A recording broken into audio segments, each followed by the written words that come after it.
Hi, this is Rev Ed with today's Back Porch Devotional from Matthew chapter 6, verses 16 through 18. And when you fast, do not look gloomy like the hypocrites, for they disfigure their faces, that their fasting may be seen by others. Truly, I say to you, they have received their reward.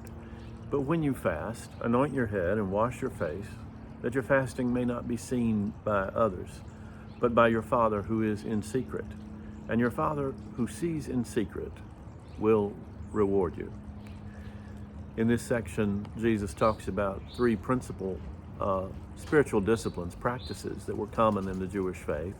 It was giving alms to the poor, praying, and fasting.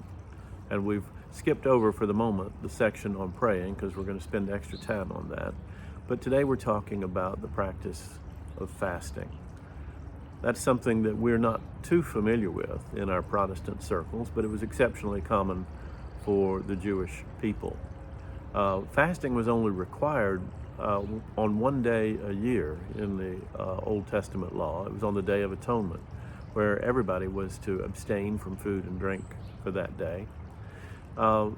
In Jesus' day, the Pharisees wanted everybody to know that they were fasting, and they fasted on 2 days a week, Monday and Thursday, because those were the days, according to tradition, that Moses went up onto Mount Sinai to receive the 10 Commandments and then came down. So it was in commemoration of that. But the way they did their fasting is that they probably didn't bathe, and they left their hair uncombed, and they might have put ashes on their head and worn really ratty looking clothing, so everybody would know that they were fasting. And Jesus said, don't do it like that. What's interesting is, again, as with the business of giving and with praying, it's assumed that we'll be conducting ourselves this way. He says, when you fast, not if you fast. Now, it's not a commandment. This is not something we have to do in order to please God. It's one of these things that is offered to us as a practice that enables us to go deeper in our spiritual life. Fasting, quite simply, means to not have anything to eat. And depending on the amount of time you're talking about, also possibly not having anything to drink. Fasting was part of the national culture for Israel. Esther fasted for 3 days before she had to make her big decision about going in to see the king, trying to save her people. Jesus fasted for 40 days while he was in the wilderness in preparation for beginning his ministry. We are to fast when we have something that we want to bring before God that simple prayer is not enough for. When we want to reorient our souls. The word for fast in the Hebrew literally means to deny yourself, and that's what it is. But we have to remember that we are not to pat ourselves on the back for denying ourselves anything. Fasting means when I let go of eating for a day or 3 days or however long, and I feel hunger, I am to offer my body to God in sacrifice as I concentrate on the things of the Spirit. Jesus said, man does not live by bread alone, but by every word that proceeds from the mouth of God. We are to fast as a practice in order to draw nearer to God, that we might be drawn away from the things that we normally need in order to concentrate on the things that we truly need.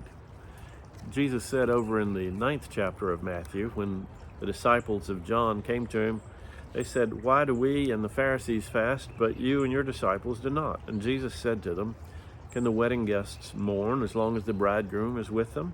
The days will come when the bridegroom is taken away from them, and then they will fast.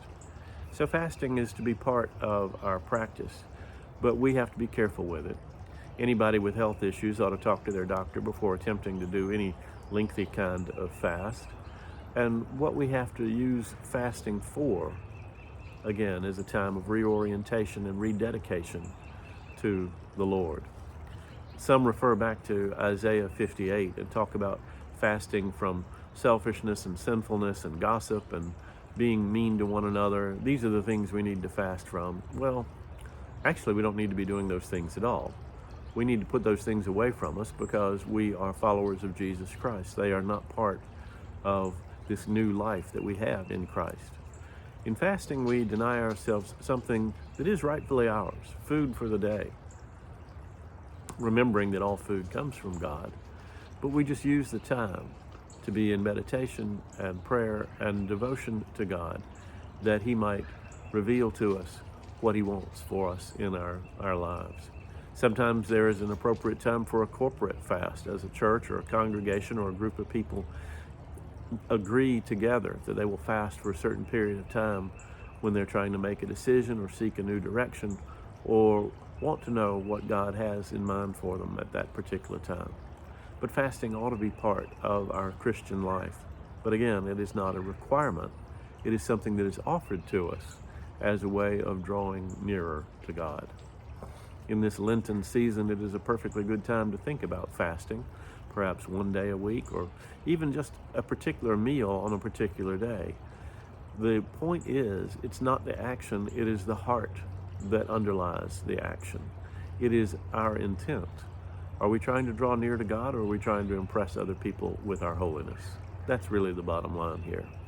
So abstain from food for a time and use that time to honor God, glorify God, and seek His face and His will for your life. Do it privately, and your Father who sees in secret will reward you. God's blessings be upon you this day.